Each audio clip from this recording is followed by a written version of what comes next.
dia, ouvintes da Mata FM, o pessoal que está acompanhando o programa, né, Conexão Brasil. Todo sábado, das 9 às 11, começamos com a Semana do Brasil, com o nosso querido Aurélio Chamer. Muito bom dia, Aurélio. Muita informação. Eleição, segundo turno, a questão econômica, também Câmara. É um bocado de assunto que a gente tem para tratar hoje. Aurélio, muito bom dia. Bom dia, Jacaúna, bom dia, ouvintes da Mata FM, bom dia, amigos de Pernambuco. É uma semana que começou, né, no domingo com a eleição. A gente esperava que às 6 horas da tarde a gente já tivesse, como de costume, o resultado da eleição, né, que seria o bônus desse nosso sistema de urna eletrônica inauditável, né, mas nem isso tivemos um fiasco do supercomputador do TSE, e que coloca em dúvida, né, Jacaúna, essa história de que o Brasil está melhor que os Estados Unidos porque nós temos urna eletrônica. Só que é uma urna eletrônica que não se audita e as pessoas estranham muitas vezes os votos, né? Como é que funciona isso? Teve casos aí de gente, né, que apareceu com voto, mas a mãe do sujeito tinha votado nele também, né? Se supõe, né, que além do próprio voto, o candidato tivesse o voto da mãe, e aí esse sistema não é confiável. Por que não é confiável? Porque nós não temos como auditar ele. Não precisaria fazer em todas as urnas, mas pelo menos em algumas urnas você poderia fazer seriadamente, ter um equipamento que você colocasse aleatoriamente na hora, alguma coisa assim, já começaria, já seria o começo de um processo. É muito simples. Para manter o voto secreto, você votaria, digitaria lá no terminal, e sairia impresso o seu voto. Voto para prefeito e para vereador. E aí você olharia, conferiria, dobraria aquele papel e colocaria numa urna, uma urna tradicional, uma urna lacrada, né? E aí o que aconteceria? No final Quem conhece como é que funciona o sistema, existe um boletim de urna, né? Cada urna, no final, você aperta um botão lá, sai um boletim de urna. E aquele boletim de urna diz tantos votos para prefeito, candidato tal, candidato X, candidato Y, candidato Z, né? E para vereador a mesma coisa, tantos votos no candidato tal. Bom, aí o que a gente ia fazer? A gente ia apurar manualmente, como era antigamente, você pegar aquela urna, botar com mesários ali para apurar, com fiscais de partido, importantíssimos fiscais, e ia contar, bom, tem quantos votos aqui para o candidato a prefeito? Tanto, então beleza. Está batendo, está fechando com o resultado da urna. Se não estiver fechando, pô, aí vamos refazer a eleição toda, né? Porque não é possível que não bata. Ora, já foi feito, conversado com especialistas, os especialistas divergem. Alguns dizem, não, mas para haver uma alteração no resultado das eleições, teria que haver uma conspiração de um monte de gente, e esse pessoal que trabalha no TSE, todo mundo é honesto, ninguém tem por que roubar, todo mundo é honesto até prova em contrário, né, meu caro? Então, acho que temos que ter sistema de auditoria. Se temos auditoria para tudo, por que não ter auditoria para eleições? Porque essa mancha da desconfiança no nosso resultado eleitoral. Isso é muito ruim para a democracia. Isso eu acho claro, as eleições custam uma fortuna, até porque nós temos essa jabuticaba do TSE, nosso judiciário custa uma fortuna em comparação do valor do PIB, ele é caríssimo em comparações internacionais, é pouco eficiente, também porque, vamos reconhecer, porque a gente tem um espírito de litigância muito grande no Brasil, aquele problema da confiança que eu sempre falo em meus livros, né? Mas isso tudo acaba nessa situação de ter um sistema eleitoral que é caro, se diz que as eleições do Brasil são muito caras, e tudo bem, eram rápidas, né? Até esse acontecimento aí do TSE que a gente foi ficar sabendo. Alagoas, por exemplo, Maceió, você só teve a totalização lá para o meio-dia da segunda-feira. Aqui isso você conseguiria apurando na mão. E a maioria das capitais aí, das grandes cidades, dos pequenos também, você teve na madrugada de segunda-feira, de domingo para segunda, o resultado. Eu fiquei acompanhando aqui uma lentidão, uma apuração muito grande. E você não tem confiabilidade, as pessoas, poxa, e é tão fácil fazer, em termos de operacionalização, esse sistema de botar uma urna do lado para que a pessoa também tenha o voto no papel, é muito simples de fazer e daria realmente, aí daria a certeza de que você está tendo eleições completamente limpas na apuração. É preciso levar a vontade do povo expressa na urna a ferro e fogo, tem que ser o que está ali. Verdade. Inclusive aqui na rádio a gente passou horas para poder fazer a apuração. No domingo a gente fez uma programação especial, fazendo a apuração em diversos estados, e nós notamos isso. E nós discutimos muito no estudo a respeito dessa inconsistência, dessa incapacidade. E com o passar dos dias, quanto mais Barroso tentava se explicar, mais pior, vamos dizer assim, pior ficava. Não, ele deu explicações e depois disse a explicação, veio outra explicação. É um negócio muito estranho. Mas vamos falar um pouco do resultado das eleições, Jacaúna? Isso, vamos sim. Primeiro, vamos falar das cidades que não tiveram aí, como São Lourenço da Mata, como muitos municípios que não tiveram segundo turno, porque não tem 200 mil eleitores, né? Então, o resultado a gente viu, eu fiquei olhando município por município, há uma tendência ao continuismo, né? Os mesmos de sempre. Né? Tanto os vereadores quanto os prefeitos. Um índice de renovação muito pequeno, e parece que o povo está satisfeito, né? A impressão que passou essa eleição a pessoa fala em Centrão, Centrão já disse aqui, não, Centrão não é uma entidade, Centrão é o que resta, né? Aquela política que não é radical, nem para um lado nem para o outro, que não é ideológica. O que em si, eu já disse também, não é um grande problema. Acho que a gente pode ter políticos que sejam pragmáticos. É normal, eu não sou contra existir a profissão política, como não sou contra existir qualquer outra profissão. As pessoas se dedicam àquilo, se tornam especialistas naquela atividade. Agora, como eu já disse, na questão das câmaras de vereadores, elas não precisariam, nem nas cidades grandes, ser dedicadas. Elas seriam uma representação que a pessoa pode e deve ter outra profissão e está lá na Câmara. E não gastar o que gastam, né? Custar a fortuna que custam.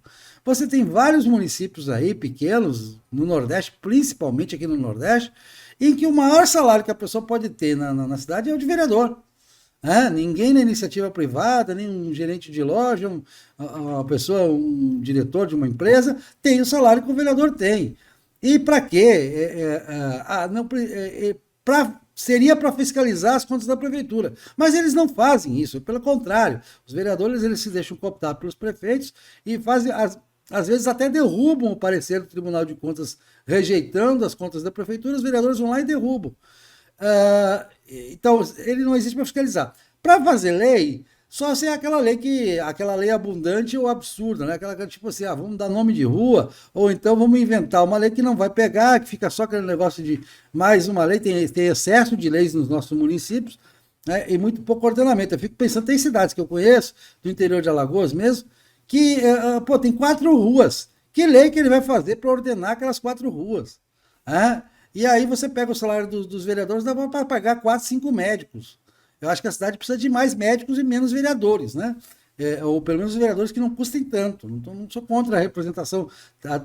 Tem que existir no município vereadores, sim. Até porque nós temos uma história da Câmara de Vereadores no Brasil de quase 500 anos de câmaras de vereadores e que elas foram importantes, sim, elas são um retrato da democracia, nossa vocação para a democracia desde o surgimento da nação brasileira, na parte da nação portuguesa, mas já tínhamos essa democracia no Brasil no tempo da colônia, porque nós tínhamos as nossas câmaras de vereadores atuantes.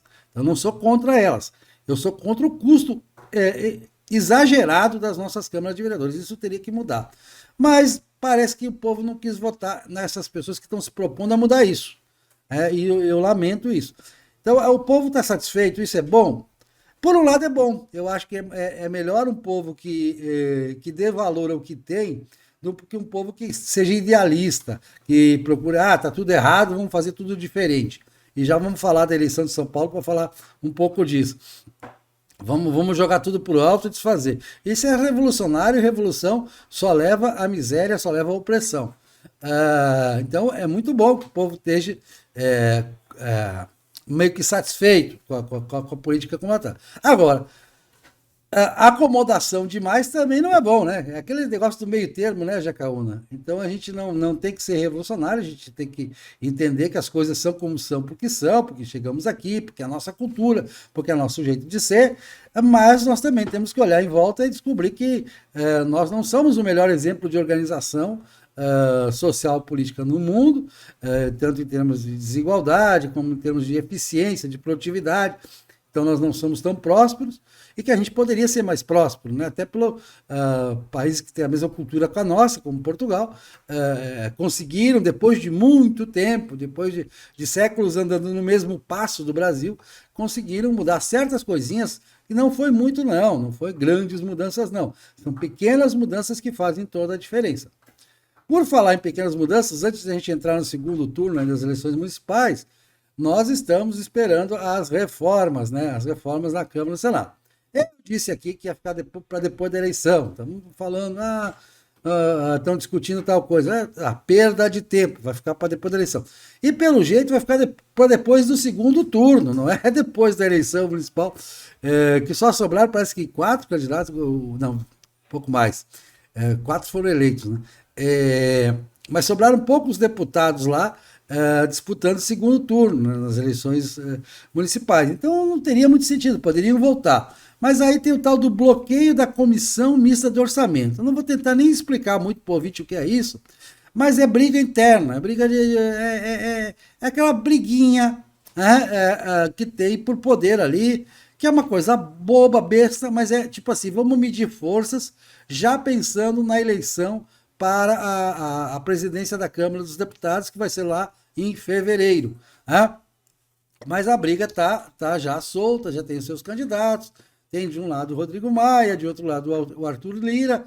Então, tem toda essa disputa aí em torno da presidência da Câmara dos Deputados para o ano que vem, e aí ficam medindo forças aí nessa comissão mista de orçamento. Né? Tem o Alcolumbre que não instalou, que não... Bom, o bastidor disso é uma coisa assim meio que sem sentido. O fato é que é inadmissível que a Câmara continue parada. Esperamos que depois do segundo turno isso vá funcionar. Mas a expectativa é essa, não tem jeito. Então, que se entendam. Né? Agora vamos falar do segundo turno, Jacaúna? Isso. Vamos lá, segundo turno. O que é que nós temos aí? O prato do dia, quem é melhor, quem é pior, o que é que se faz? Bom, se fosse o ouvinte assim de todo o Brasil, ele estaria mais de olho na eleição que está mais assim chamando a atenção, talvez a única eleição que está chamando a atenção no Brasil este ano, que é a de São Paulo, né? O Bruno Covas enfrentando o Boulos, né? A gente vai falar disso, mas como a gente está falando para Pernambuco, eu acho que o Recife é um caso a ser avaliado. Eu errei, Jacaúna, eu errei.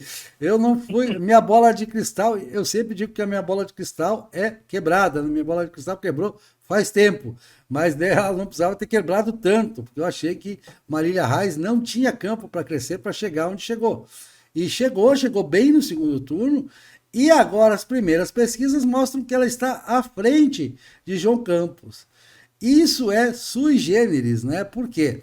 Porque você teve 4 votados, basicamente acima de 10%. Você teve o João Campos, a Marília, o Mendonça Filho e a delegada Patrícia. 4 foram votados. Quem votou em João Campos tende a votar em João Campos. Quem votou em Marília tende a votar em Marília. Mas para onde foram os votos de Mendonça e a delegada Patrícia? A maior parte deles para Marília, que teoricamente estaria mais à esquerda, ou seja, mais distante de Mendonça e de Patrícia, do que João Campos, né, que é um PSB e tal, aquela coisa, mas a gente sabe que já vinha do pai dele, já vem do governador, é uma coisa que é mais moderado, né? Mas não é assim que o eleitorado está vendo. E também eu acho que isso é um pouco a ideia. Talvez, o que está por trás desse fenômeno? É difícil entender, eu precisaria de uma pesquisa qualitativa que eu não tenho acesso. Os partidos fazem, mas a gente não tem acesso a essas pesquisas qualitativas para saber o que está passando na cabeça do eleitor de Mendonça Filho, do eleitor de delegada Patrícia, para no segundo turno estar apoiando Marília Reis. contra João Campos. Se fosse do Recife, se eu fosse eleitor do Recife, eu teria votado provavelmente no Mendonça, ou na delegada, teria votado na delegada Patrícia, aliás. Né? Eu estaria pensando assim, bom, o governador já tem o poder estadual e tem o poder municipal também, então é melhor dividir esse negócio. E deixa eles se dividirem, né? Vamos se dividir. E também tem um detalhe, né? Ciro Gomes se adiantou em declarar seu apoio a João Campos. Aquilo que Ciro Gomes apoiar, eu sou contra. Eu prefiro o PT do que Ciro Gomes. Aquilo, Ciro Gomes é mais autoritário. Se você comparar com o Lula, ele é mais autoritário do que o Lula. Está à esquerda do Lula em propostas econômicas e tudo. É um cara que já fala em expropriação, em isso, aquilo, tal, em confisco. Então, a pessoa é extremamente... e o cara que justifica a ditadura venezuelana, apoia a ditadura da Venezuela. E a gente sabe que ele vem de uma tradição autoritária do mando da família Gomes no Ceará. Né? Então a gente sabe, quem já esteve em Fortaleza, como eu já estive em Fortaleza, quem tem amigos em Fortaleza, sabe qual é a tradição, como é que isso funciona, né? Lá no Ceará. Então, talvez, tomara que o apoio de Ciro Gomes seja responsável por parte desses votos que estão indo para Marília Reis. Porque Marília Reis, com o apoio de Ciro Gomes, ela está se referindo cada vez mais a Lula. Embora ela pertença historicamente à esquerda do PT, né? Tanto que já até brigou com Lula em outras situações, né? Por causa disso, por causa de apoios e tudo, de fechamento. Me parece que... E ela deve estar, eu não sei, você, Jacaúna, pode me dizer, aí ela deve estar moderando o discurso nessa reta final porque o que está em disputa são os votos de centro e de direita. Né? Os votos que estão em disputa no Recife entre João Campos e Marília foram votos que no primeiro turno foram para o centro e para a direita. Então, teoricamente, os dois candidatos deveriam buscar esse apoio, buscar moderar mais o discurso, não fazer uma coisa tão esquerdista. É verdade, inclusive com o prefeito de Jaboatão, que foi reeleito, que é evangélico, né, e tem aquela coisa de ser contra o esquerdismo e tudo mais, está dando apoio à própria Marília, por causa desse discurso mais tranquilidade. Ela tá mais paz-amor, né? Eu acho que paz-amor sempre é bom, né? Eu lembro de Lula em 2002, né? Paz-amor. Mas o Lula nunca foi um cara marxista, assim, de uma formação, embora se alinhasse e tal. Né? Ele não tinha aquela formação maior, né? Aquela coisa mais doutrinária, né? E o Lula revelou-se em tudo, inclusive nas lambanças, né? Nas roubalheiras, um político bastante brasileiro, tradicional do Brasil, né? Um político médio do Brasil, nada de uma novidade maior. Não? Então a gente espera que Marília chegue a isso, que aliás seria, né? Como estão em torno do avô, né? A eleição em torno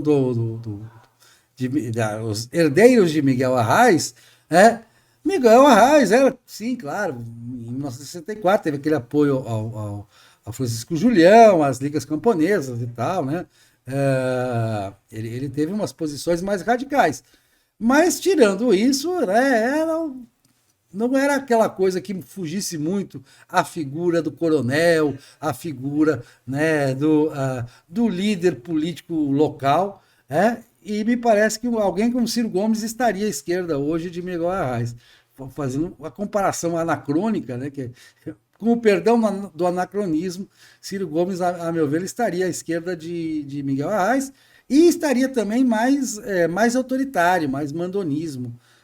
Eu acho que é mais uma coisa mesmo me evoca do Ceará, me faz lembrar de Padre Cícero, né? Padre Cícero, tanto ele próprio, Padre Cícero, como o lado contrário, né? A coisa era bem violenta dos dois lados na época de Padre Cícero no Ceará.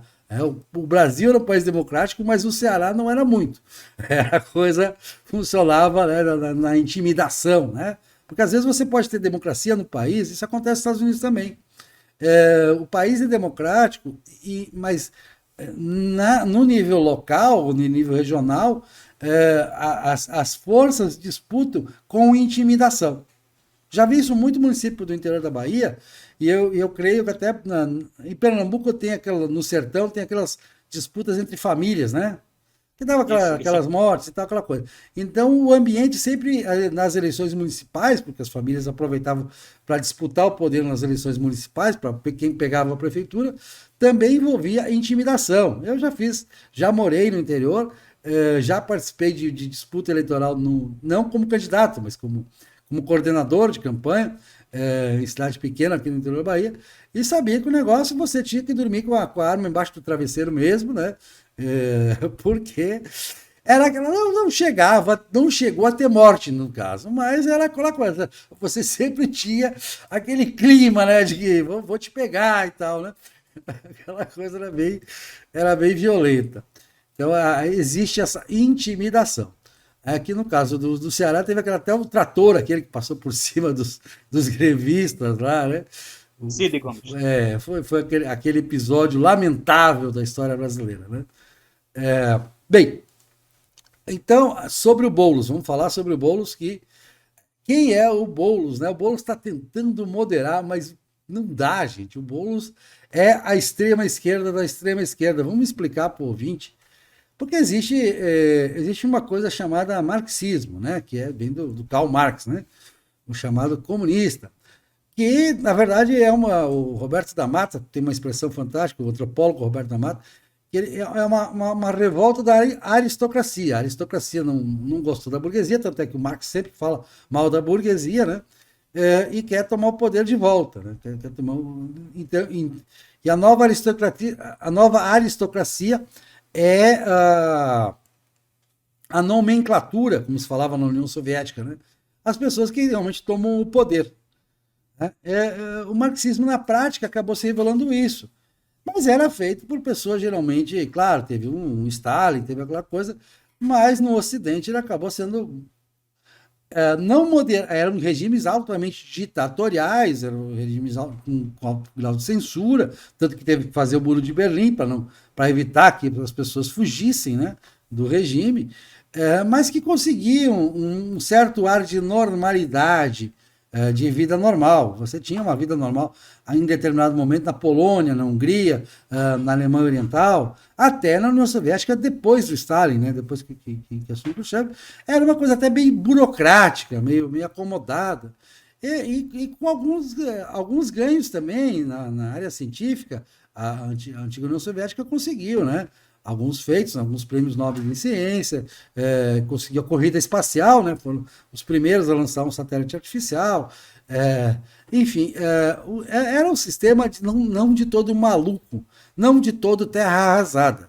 Embora a gente nunca possa querer isso, nunca deva querer o chamado socialismo marxista, a gente tem que reconhecer que ele não era maluco, como hoje a Venezuela é um regime maluco, tirânico, de terra arrasada, completamente destroçado, uma coisa terrível, de fome, como foi o caso de Mengistu na Etiópia, como é o caso da Coreia do Norte, hoje, né, aquela ditadura que o povo passa necessidade também, e é uma ditadura completamente maluca, dinástica, né?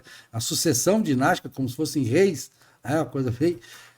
E teve um caso que sempre me faz lembrar o Boulos, que foi o Camboja. O Camboja teve uma revolução socialista lá e assumiu o Pol Pot.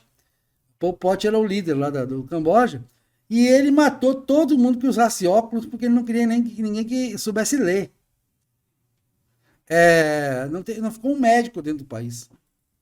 De tal maneira que ele era terra arrasada. Ele era uma coisa assim completamente maluca. Ele matou mais de 10%, acho que mais de 20%, segundo as estatísticas, da população do Camboja em 3, 4 anos.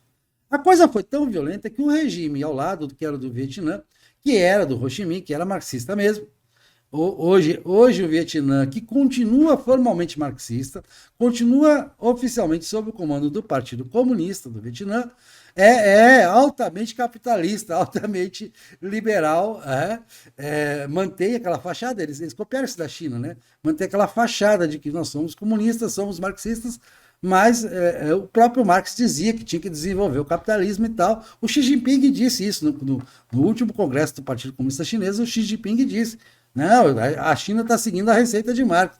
Primeiro temos que desenvolver o capitalismo para torná-lo altamente avançado, para depois implantarmos o socialismo. Então o Vietnã que vinha assim dessa doutrina foi o Vietnã que resolveu entrar no Camboja porque aquilo era demais, porque aquilo era um genocídio, uma coisa terrível, né? O que estava acontecendo.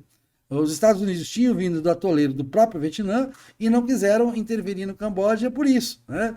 A Europa também não tinha, a França não tinha. Que aquilo era a Indochina, que inclui o Vietnã e Laos e Camboja, era território francês, chamada Indochina Francesa, antes das independências da região ali. Mas a França não tinha força para intervir, os Estados Unidos não interviram, e foi o Vietnã, um país marxista, com apoio então da União Soviética, que botou fim ao regime de Pol Pot. E o Boulos é isso, Boulos é Pol Pot. Boulos é uma mistura de ideologias e de ideologias altamente ressentidas, de um ressentimento extremo, que quer terra arrasada. E não tem a menor importância para a matemática. Ficou claro dessa declaração dele, que ele quis desmentir depois, de que a solução para o déficit da Previdência do município de São Paulo era contratar mais servidor público, porque aí os servidores públicos iam contribuir, né? Quer dizer, era a cobra mordendo o próprio rabo, é uma conta que não fecha, uma conta de mentiroso, uma conta que não dá para aceitar que alguém possa escrever isso. E aí no dia seguinte ele disse, não foi isso que eu quis dizer, mas aí já era, porque estava no programa de governo dele. Então não tem. E do outro lado, o Bruno Covas, que tem esse problema lá, teve esse problema com o câncer, que a gente sabe e tal, né? Mas vamos tirar isso de lado. Ele tem sido um prefeito muito limitado, né? Ele era o vice do Dória lá, assumiu quando o Dória se desincompatibilizou com 1 ano e 3 meses de governo. Dória saiu da prefeitura, renunciou à prefeitura para concorrer ao governo do estado e ficou o Bruno Covas no lugar. E tem sido, segundo as notícias que chegam de São Paulo, bastante incompetente como prefeito, né? Não?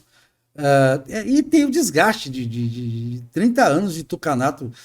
30 anos eu exagero, mas depois pelo menos 20 anos depois da Marta Suplicy, só tucanos e demistas, né, aquela coligação do PSDB com o DEM que governa o município de São Paulo. Então tem todo esse desgaste, mas por uma questão de bom senso, né, dos paulistanos, a gente espera bom senso dos paulistanos, e aí tem gente de direita dizendo assim, vou votar no Boulos para ver o circo pegar fogo, para ver o pessoal.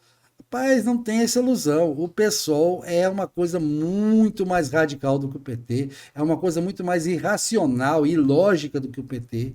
É uma coisa para terra arrasada, mas eles são espertos. O Boulos é esperto, ele não é burro, ele não é idiota. Se ele pegar a prefeitura, pegar aquele cofre, ele vai fazer políticas populistas, sim, mas ele, por outro lado, ele vai procurar mostrar que aquilo é um sistema viável, é um modelo viável, e isso é muito perigoso para o país. Então não vamos brincar com fogo. Se alguém está nos ouvindo aqui que vota em São Paulo, a responsabilidade é grande.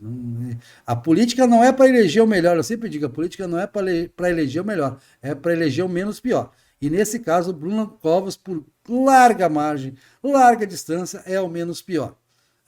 Eu acho que no Recife as coisas têm nuances, é diferente da situação do Recife, que você tem 2 candidatos claramente de esquerda e 2 candidatos que vêm da mesma tradição política, em que a Marília se colocava lá no início como mais radical, mas parece que ela tem moderado, né, de verdade e do que faria jus, né, até o PT no Nordeste, principalmente. O PT no Brasil já é uma coisa que a gente sabe que na hora de exercer o poder eles são tranquilos, né? Não são essa coisa toda de esse fervor de terra arrasada. Na hora de apoiar a Venezuela, realmente, aí é feio o que eles fazem, mas no Nordeste, o PT é bem tranquilo, né? O PT é uma coisa mais light, e a Marília parecia destoar disso, como a Luziane Lins lá em Fortaleza, aquela destoa mesmo. Mas até brigou, ela não tem acordo com o governador lá do Ceará, não tem nada. Mas perdeu lá, saiu mal também, ficou lá em 3º lugar. Não teve vez para ela lá. Mas a Marília viu que o caminho da Luziane Lins não era o melhor caminho. Pelo jeito, a gente não sei. É o que eu estou vendo de longe aqui, já como você me corrija se eu estiver errado. De jeito nenhum. Está se encaminhando para isso, né? O que a gente está vendo aqui. Agora, Aurélio, para a gente fechar, o que está faltando aqui ainda para a gente? Mercado, terceira semana de alta, vou ser bem rápido. Terceira, depois semana que vem a gente desenvolve melhor o tema. Terceira semana de alta nas bolsas, né? Tanto nos Estados Unidos quanto no Brasil. Isso era inevitável, dizia lá atrás. Primeiro que está voltando ao nível de fevereiro, que é natural também, como eu já disse, a pandemia não afeta negativamente a produtividade. Então a tendência é voltar, o preço de petróleo vai voltar, essa coisa toda. Estamos tendo também um juro muito baixo, aí vamos falar mais disso na semana que vem, um juro muito baixo, o que estimula a inflação, sobretudo a inflação de alimentos. Nós temos IGPM muito alto, porque o dólar subiu, né? Nós estamos com o dólar fechando ontem a 5,40, quando você vinha do fechamento em torno de 4 em fevereiro, antes da pandemia.